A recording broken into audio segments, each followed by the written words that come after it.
Hello guys, what's up? How you doing? And welcome back to another video of Toast Your Boys RC.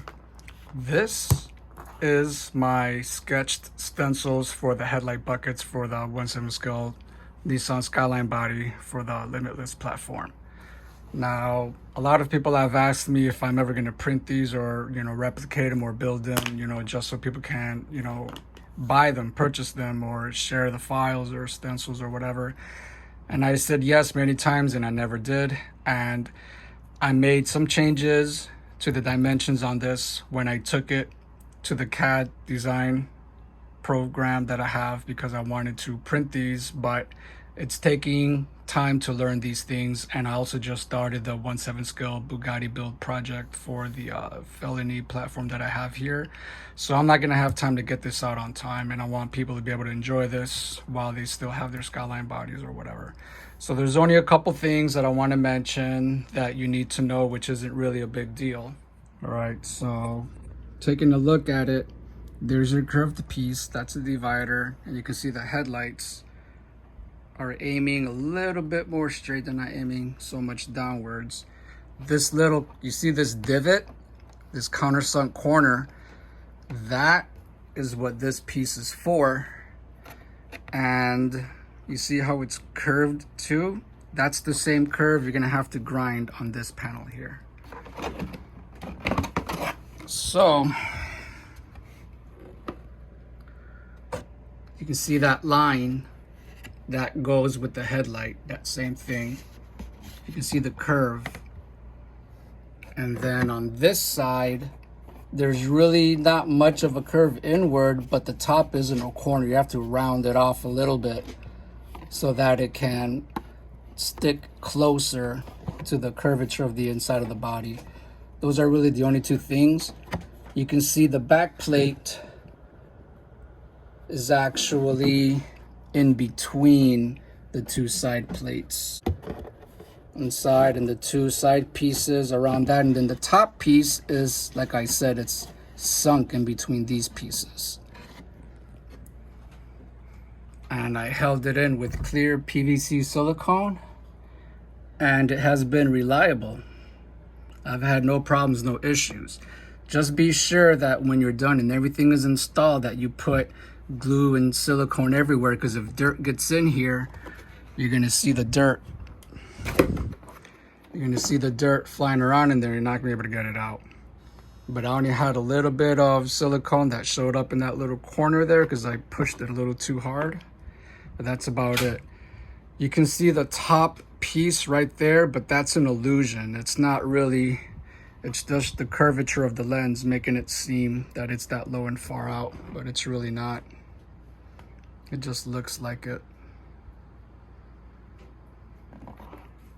You can see the walls in there, and those are the lights that I used.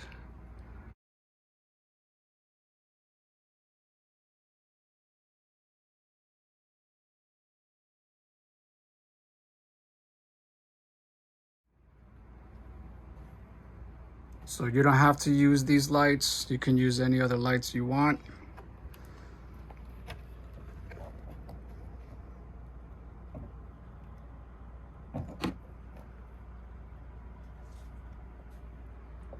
And these are not in the way of your tires. And I've run Hoons, I've run GRPs, and I've run grippers, which are the widest, and I have lots of space with the headlight buckets.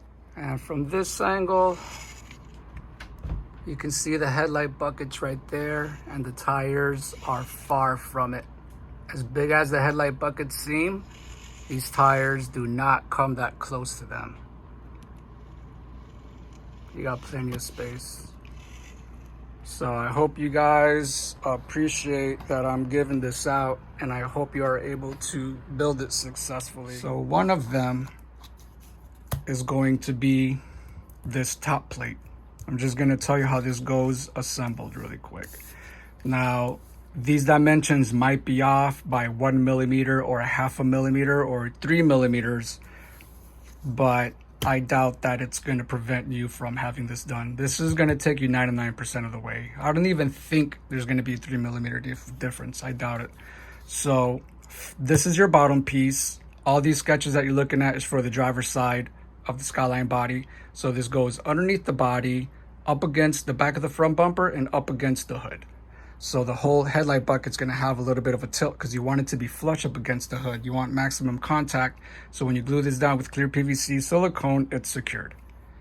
Now, first thing you're going to do is these 3 panels go on first. And then the top panel does not rest on top of these. It sits in between them.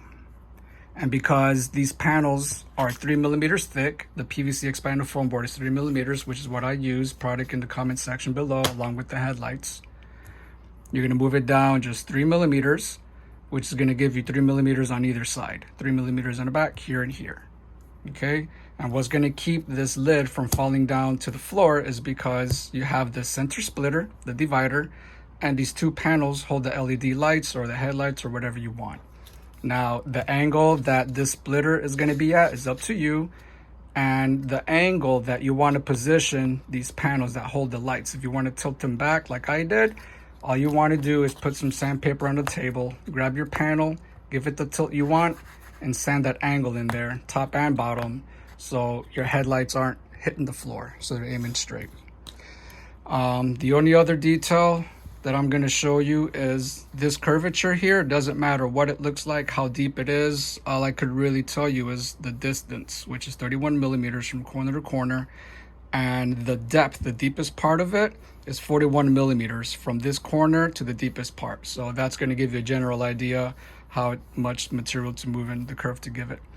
These side panels also need a little bit of a curve grinded into it. This one is going to be a curve inwards, kind of like this, but not as much, as very little. I'll show you on the body. And this one, rather than coming straight and having a sharp curve, this one's going to kind of like round off a little bit. I just didn't draw it because these are details that I made after the fact.